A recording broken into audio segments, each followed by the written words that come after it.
like one of the basketball games. You see him like way in the background. I think I remember seeing that. Like he knew he was on camera or something? Yeah. During the movie Teen Wolf. I think it's like. I'm pretty sure it's not. Oh wait, like it was like during a movie filming? Yeah, like. Oh, I thought you were talking about like a live like. No. Like in the actual movie that you can watch, like he's way in the background. You can see it. They eventually like deleted it. What color you were? I guess I was blue. This looks like the cones of what's. Yeah, this is the Colts of Dunshire. Oh, there's black over there. That's racist. That's okay. Is that gonna start already? So I was Yeah, thinking, let's do this. Are we waiting for Phil? Nope, Phil's not coming. Okay. I found the missing part. He just now Oh, texted you- me. were you I sitting actually, my son was throwing them all over the place yesterday. I just put my drink down just to. Okie doke. So this game is Eclipse. Yay! It is a Space 4X game where we're all different. I guess we're all playing different races of humans, trying to conquer different planets and basically have the most VP at the end of the game. Whoever has the most VP wins. The game lasts 9 rounds. At the end of 9 rounds, whoever has the most VP. Yep, 1 hour per round. And then, no, I'm just kidding. This is very clever. Yeah, well, I was like, man, I'm not going to have enough space because this board gets bigger. So I'm not going to have enough Clever, I like space. So I put a table on top of a table so we can play on the table up here and the table down here. And then also get on the camera up there. It's like a 3D chess. And I also have these things which are cool because you can fly your little fleets around and like move your ships all at the same time that are on this thing. What is that game that Sheldon plays that is like different levels? Is it like chess? 3D chess or Something like that. It sounds like something from like Star Trek or something. I don't know. Anyway, saw a 3-person chessboard the other day this round. crazy. It is weird. I was like, Um, that was insane. Chinese chess? So basically, we're all going to be taking turns doing actions. So there's several different actions you can do. This little action card shows you the different actions you can do. And to take an action, you take one of these little green discs. So the little circles. I don't have green. Okay, not green. Blue, yellow, red, and black. One of the little discs, and put them on the action you want to do. So it could be explore, which is going to let you explore new hex and place it there. So you can explore through the little wormholes. You don't actually have to have a ship go through there to explore. You just have to have control of like an area and then explore next to it. So I could explore this way, or I can explore these other directions. But you have to explore through the circles. And first you choose which circle you're exploring through, and then you draw a tile. There are tiles with 1s on them, tiles with 2s on them, and tiles with 3s on them, which determine this is the ring 1, and then our in ring 2, and then ring 3 would be anything that's further out from us. So like these would all be ring 3, and then further out is a 3. So the stack of 3 is much bigger than the other stacks. So we're actually going to take Phil's off of the map. He gets banished. You have to reset the. Nope. We're just going to leave it the same.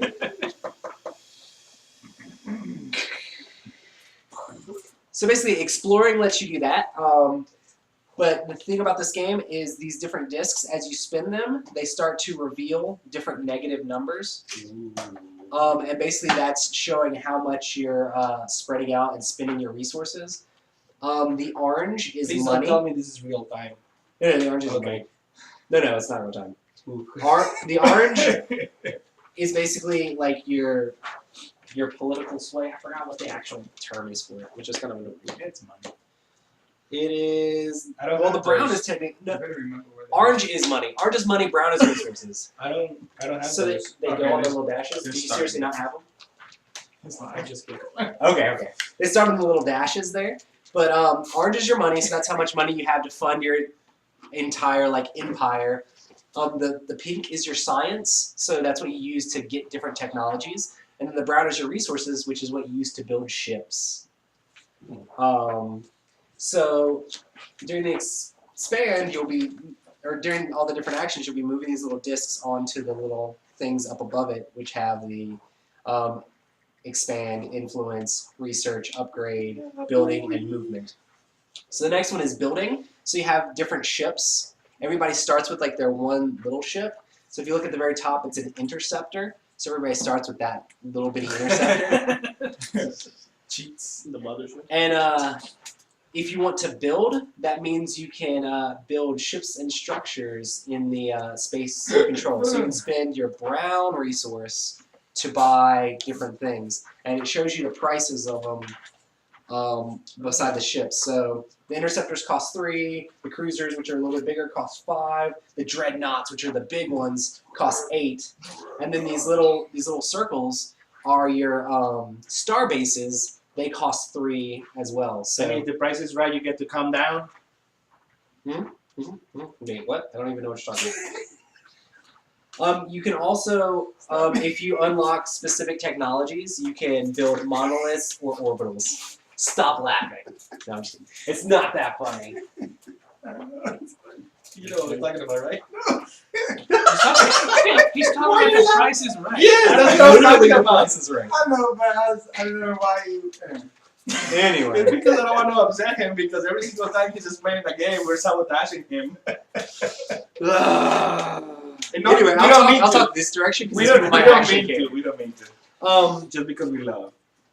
But yeah, so the brown circles are how much the price of everything is. And that's what you do during the build phase. So you can build as many as you have money to build with.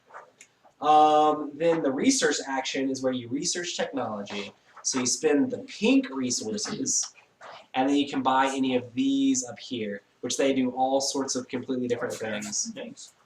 Yep, and we can move these around so people can see it a little bit better. Because I actually know what they do. So, but they get more expensive as they go this way. So each round, a whole bunch of these will come out. So there'll be more to buy.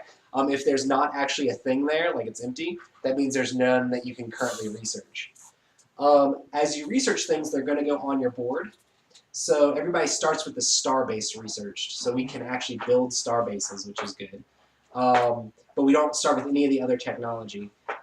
If we build something in the top row, which is this one right here, which is the brown ones, it would actually cost 1 less research to buy. So if you buy more of the same type of technology, it costs cheaper and cheaper as you go along. So as you can see on your sheet, there's like negatives. So as you fill those up, whoops, they cost less and less. So it's like XCOM where you have to build the lab so you can get more stuff later. Yep. Well, basically, the more you research technologies, the easier it makes it to research technologies in that specific thing. You can also get victory points, which whenever you see these shields, the little orange shields that are with your research technology things, those are victory points. So if you get all victory points? the little shield things here, Okay. so basically you're trying to earn those throughout the game. How are those? Sorry. So the other ways to get victory points, so you can research to get victory points. You can get victory points through having tiles on the board. You can get victory points for if one of your little ambassadors is on another player's board.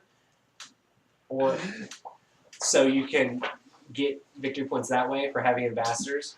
There are discovery tiles which you can get victory points for. So if you go to that location and own it, you get to take that tile, and that will give you 2 victory points.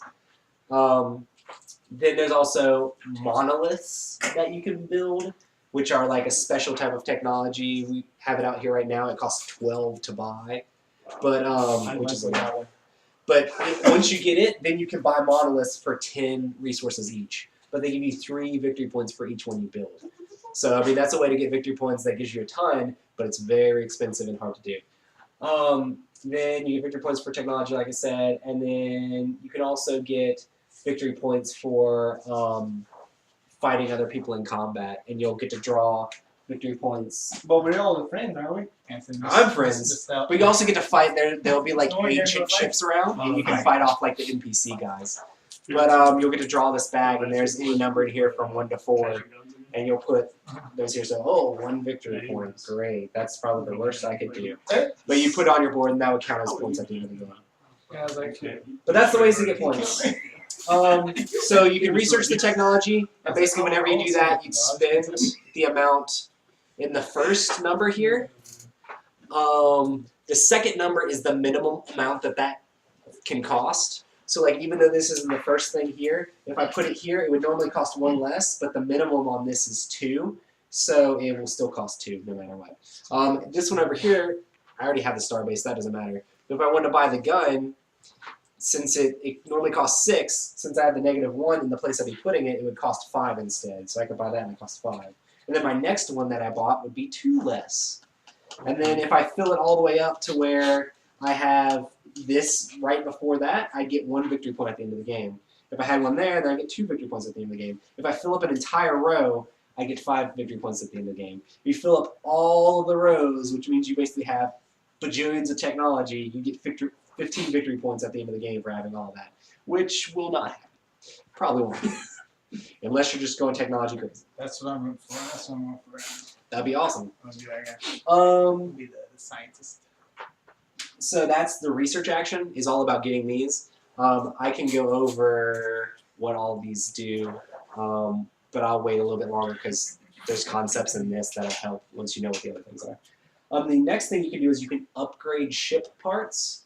So there's that box which has all the ship parts in it, and you can upgrade any of them. The ones that are in this little red box here, everybody has unlocked. So basically there's better computers which allow you to hit better in combat, better engines which let you, actually these aren't better engines, those are like the same engines that you start with. But these are engines which allow you to move a certain number of spaces. Then cannons allow you to shoot more, holes allow you to take more hits, and then these nuclear energy sources allow you to like power your engines and shields. So whenever you take the upgrade action, you can take 2 of these squares that you currently have technology that allows you to have and put them on any of your ship types. You don't actually even have to have those ships on the board. So like if I took that action and I'm like, well, have this guy, and I'm only using 2 of the energy on it, so like your engine gives you 3 energy, you have 1 energy used to that, 1 energy used to that, you can put another gun on there because you want to shoot some more. Bam! So now you're using all 3 of your energy, but now you have, each time these guys go into combat, they'd roll 2 dice and they'd hit on a 5 or 6 and it would do 1 damage. Wait, is it 5 or 6? 4 or 6. Something. Then you can upgrade. Okay, you're confusing me now. 5 or 6? Okay, now I'm confused. Put on there now. It's normally 5 or 6. I think it's 5 and 6. 5 'Cause and there's 6. Once you get done with that, I've got a bunch of other questions. Because you can get the better guns that hit on 4 or 5 or 6, right? Is that Wait. how that works? It's always 6. a 6. That's what I thought. Yep, it's always a 6. So you always need a 6 to hit. So if you have those, you need a 6 to hit. Yeah, so those On a 6-sided die? On a 6-sided die, you need a 6 to hit. Okay. You can get computers, which are these, and like if you didn't have this, you got the computer instead. It would then hit on a 5 or 6 because it adds 1 to your die roll. If you got one of these bigger ones, so these automatically have a computer, but if you put another computer on here, then they'd hit on a 4, 5, or 6. So it has a 50% chance of hitting. Okay. If you got the technology that allowed you to have better computers, you can end up putting one of these on there, which gives you like +3. And then it's like, well, I don't miss. So, but this cannon only does 1 damage. You can upgrade, which is one of these that you can buy, and you can get this cannon, which deals 2 damage each time it hits. But it also costs more energy to have on your ship. Okay. So this is the whole pool for everyone? Like once those are gone, they're gone? Yep, but more come out every single turn. Oh, okay. Yep. Okay. It's random, So right? my question about shipbuilding Yep. is the blank squares, are those the only ones you can build in? Nope, you can cover up other squares. Okay, so and if those you wanted take to those upgrade a cannon, Yep. you would just throw Yep. it on there as opposed to put it in. And a lot of times, if you want to be upgrading your cannons and stuff like that, and you're going to have higher energy costs, so you're going to end up having to upgrade your reactors too. The holes show how much damage that they can take. So you can always, if you take 1 damage, you die. If you have a hole, then you can take 1 damage to your hole, and then you die. Like with this one, it has multiple holes, so this would take 3 hits to die. There's also you can put more holes on your ship too, and they don't actually take any energy. So it's like, well, now it's even harder to kill this ship. Can you stack them up? Or? You can't stack them on top of each other, but you can put them in any of the other places. Like, so if I want to have more holes than cannons, I could get rid of a cannon and have more holes. There's also like the holes that are double holes. So now it would take 5 damage to kill that ship. Oh jeez. So Damage. What is this? Can you wait? Wait. Well, you already explained everything else but this. I didn't. So the next action you can take is to move on this little card. So when you move, that means you can move a number of ships equal to the little arrows on your thing here. So you can move 3 ships. You can move 1 ship 3 times, or you can move 1 ship twice and another ship once, or you can move all 3 ships in 1 space. So you basically just get 3 movements whenever you take the movement action. And that's pretty much all it does is you move your ships through wormholes to other hexes on the board. That's kind of how you attack things and stuff like that. Then the other one is Influence, which allows you to place influence discs and flip colony ships face up. So influence discs would be like if there was a sector that was beside you that you didn't already control, you could place your, like, and there was no one else controlling it, like for some reason there were no actual bad guys here, and when I flipped it up I didn't actually attack at that turn, I could go in and put my influence disc on it. It's mostly an action that just allows you to like move stuff around and take influence discs up. It also allows you to flip these back face up. Why would they be face down? Because whenever you explore a tile, let me find one that doesn't actually have bad guys on it.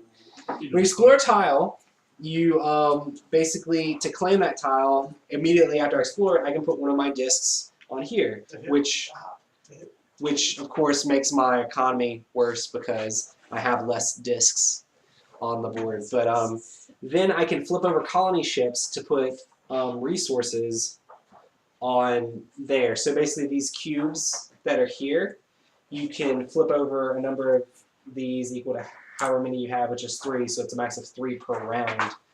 And I could put a pink one on there and a brown one on there. So the highest number that I have uncovered on this is how much of that resource I generate per turn. So like right now, Ryan is generating 3 of each resource. Okay. Because he has the 3 cubes on the board currently. Trace cubes. Since I explored that one, I would now have 4 of the resources, 4 technology, and 3 money. Okay. So now I'm getting more because I explored more.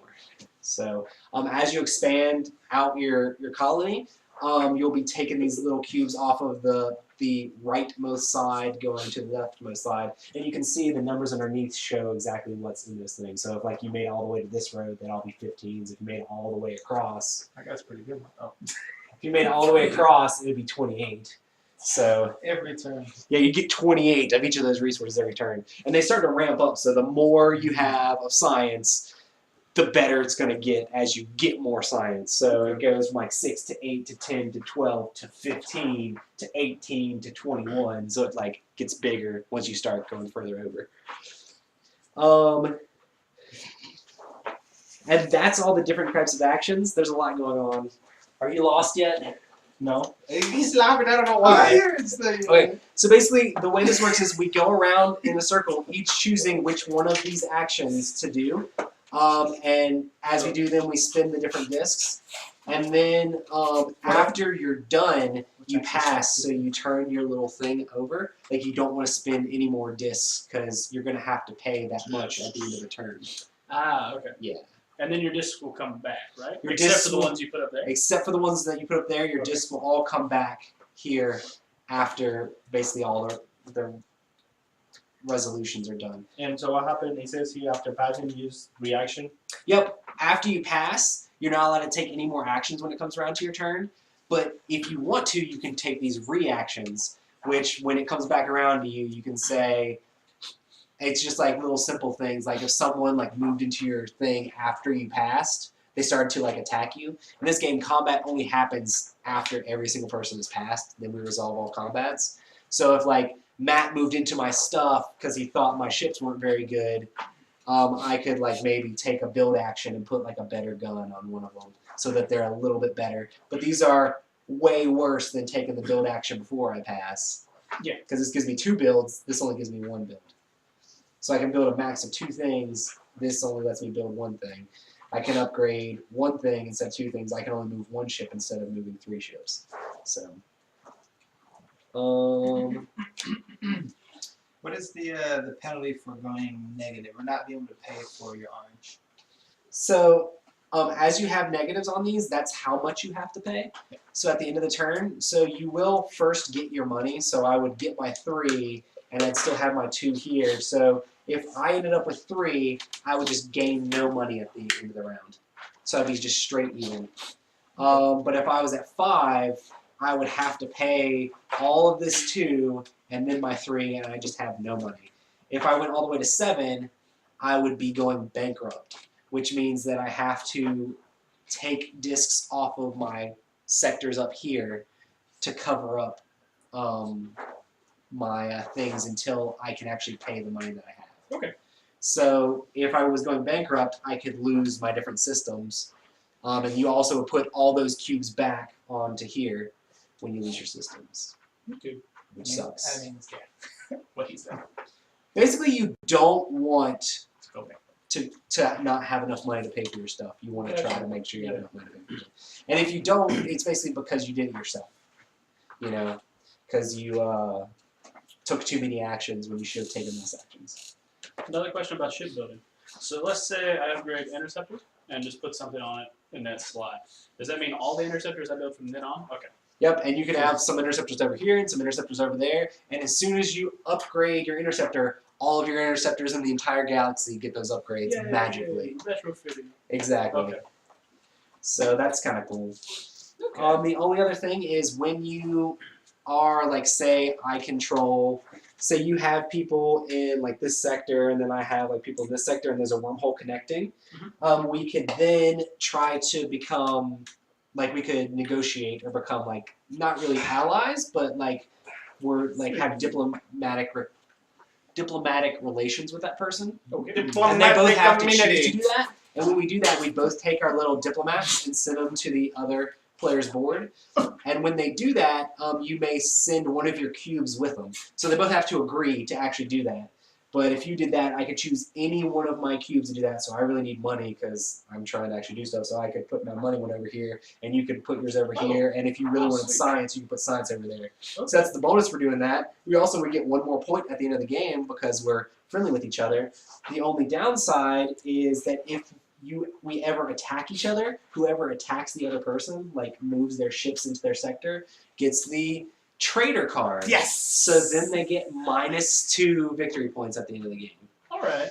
So, Perfect. but only one person can have the traitor card. So if one person betrays someone, and then another person betrays someone, then the last person will have the traitor card.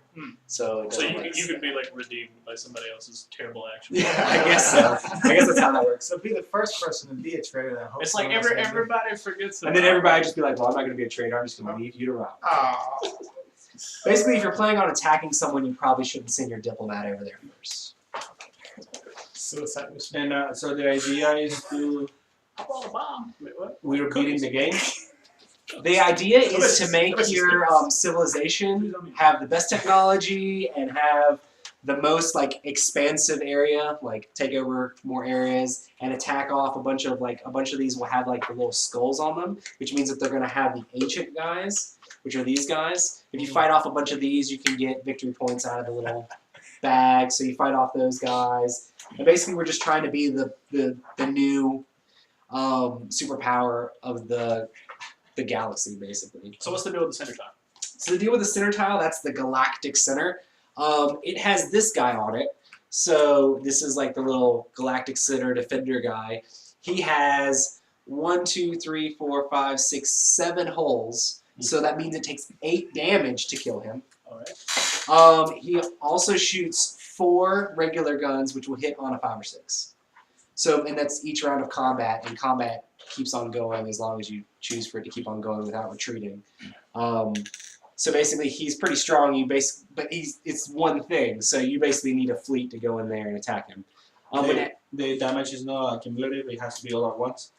No, it'll add up over time. So like if you do 3 damage one round, he would have that 3 damage stay on him, and then if he did 3 more damage, you could dwindle him down after rounds of combat, and maybe he'll miss a whole bunch of times and won't hit you, and you can get really lucky. He's pretty hard to beat when he's by himself, but when you've got like guns that deal 4 damage each time you hit, because these guns make each time you hit do 2 damage. There is a gun that the antimatter cannon, whenever you hit with it, it does 4 damage. So like it'd be pretty, I mean, you just have to hit with it twice to do that. But it also costs a lot of energy to have on your ship, and it like costs 14 science to buy. What about, So it's pretty what about expensive. plasma missiles? Plasma missiles are ridiculous. So plasma missiles, basically, they all shoot off before combat, but they only shoot once. Okay. So let's see. Where is that? Someone said Madison Asylum. Yeah. Is that your friend? Yeah. Nice. Oh, don't forget about plasma missiles. Yeah, I read that. Yeah. Plasma missiles are pretty good. So basically, Oh my God. the missiles are like 2 of the plasma cannons, but they only shoot at the very beginning of combat. But they shoot, and the person takes casualties from plasma missiles like before like first anything else. Yeah, it's basically like first strike sort of thing. Okay. So you shoot off all your missiles, and if they survive through the missiles, then they might be able to do it. But yeah, that's basically it. It'll be the same as calculations as the other ones. They just only fire 1 time.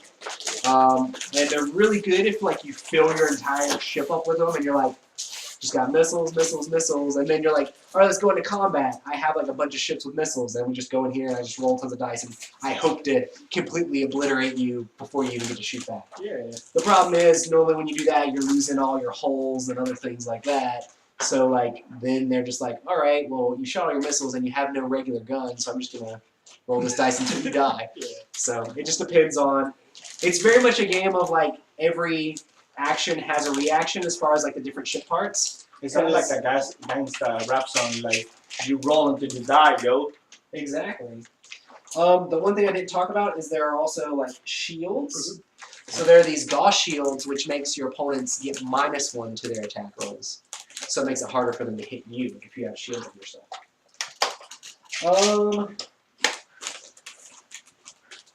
What else is there? I don't know if there's really much else. The only other thing is what all these technologies do. Most of these technologies just give you the different parts that you can put on your ship. So that's what most of them do, all the ones that have the different icons for that. So you have, these give you the better guns, these give you improved hull, these give you the fusion drive, which allows you to move 2 hexes, these give you the Gauss shields, which make it harder for other people to hit you, these give you a better computer that makes it easier for you to hit. This gives you a better fusion tachyon drive, so that gives you 9 energy for that engine, which is really, really good. You'll never need any other kind of energy. You just put one of those on there and it pays for all your stuff. Then this is neutron bombs. So normally if you're attacking someone else's place where they have a bunch of little planets on there, you have to basically like fight them off. Like you have to roll the die and actually get successes through like 1 round of combat, and you have to kill them all to get rid of them. With neutron bombs, if they don't have any ships in there and you're in there, you just remove all their cubes. So you just blast all our planets away. Right. Starbase, no one will ever buy this because we all started with Starbase. Okay. We actually can't buy it, so it's kind of like wasted. Those are all other things. Then these are advanced mining, advanced economy, and advanced labs.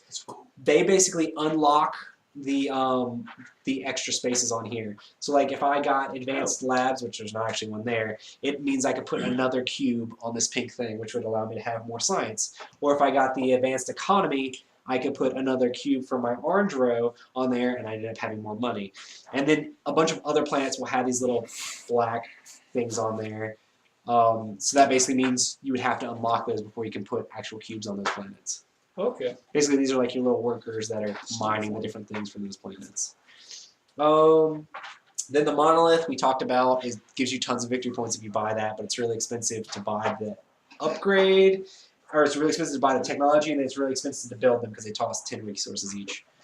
The artifact key is kind of weird. Whenever you buy it, you immediately get 5 resources for each one of these little stars you have on planets that you control. So we each control 1. So if you bought this for 14 science, you would immediately get 5 resource, which would be terrible because 14 and 5 doesn't make sense. But if you had like 3 around, you would immediately get like 15, which would be a lot better. Okay. And this could also be less expensive if you had a whole bunch of that same type of technology. Yeah. So, the only other ones, probably one of the best technologies that's out here are the ones that give you extra discs. So you have 3 discs sitting off to the side of the board. If you get this first one here, which isn't out there for anybody to get, it'll basically let you add one of those discs to your board. So it basically makes you have more money and you can have more discs that you can have out on the board, and you're basically not getting screwed by taking actions each turn. Okay. The one that's all the way over here, which is the quantum grid, it gives you your other 2 discs. So basically, it allows you to unlock your other discs that you have over here. The only other thing on here that's weird is orbitals, which are special purple thing. Or rope. What happened?